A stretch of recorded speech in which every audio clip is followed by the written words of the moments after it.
நாம் அரசியலுக்கு வந்ததிலிருந்தே நம்மளை பற்றி நிறைய சில வதந்திகள், அந்த டீம் இந்த டீம் அப்படிலாம் சொல்லிக்கிட்டு இருக்காங்க இல்லையா. ஆனால் இவர் எந்த டீமும் கிடையாது, மக்களுடைய டீம், பீப்புள்ஸ் டீம் அப்படின்னு எல்லாருக்கும் தெரிஞ்சதுக்கப்புறம் வேற என்ன அவதூறு பரப்பலாம் இவர் மேலே அப்படின்ட்டு ட்ரை பண்ணி எல்லாமே அவங்களுக்கு ஒர்க் அவுட் ஆகலை.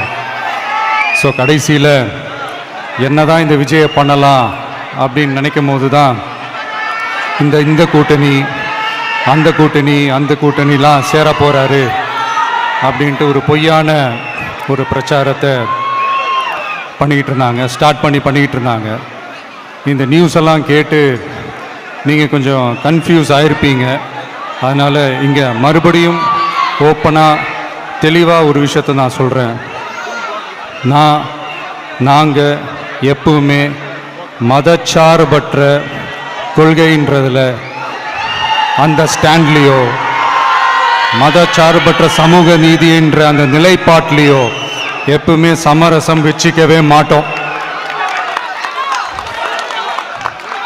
நம்மளுடைய தலைமையில தான் ஆட்சி அப்படின்றதுல எப்பவுமே உறுதியாக இருக்கிறோம்.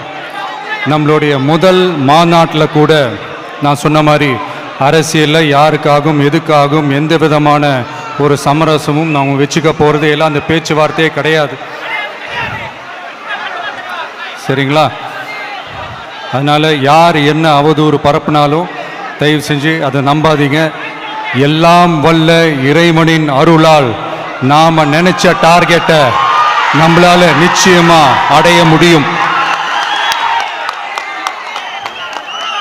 இன்னைக்கு என்னுடைய இஸ்லாமிய சகோதர சகோதரிகளுக்கு என்னுடைய ரமலான் நல்வாழ்த்துக்கள். கான்ஃபிடென்ட்டா இருங்க, நல்லதே நடக்கும், வெற்றி நிச்சயம்.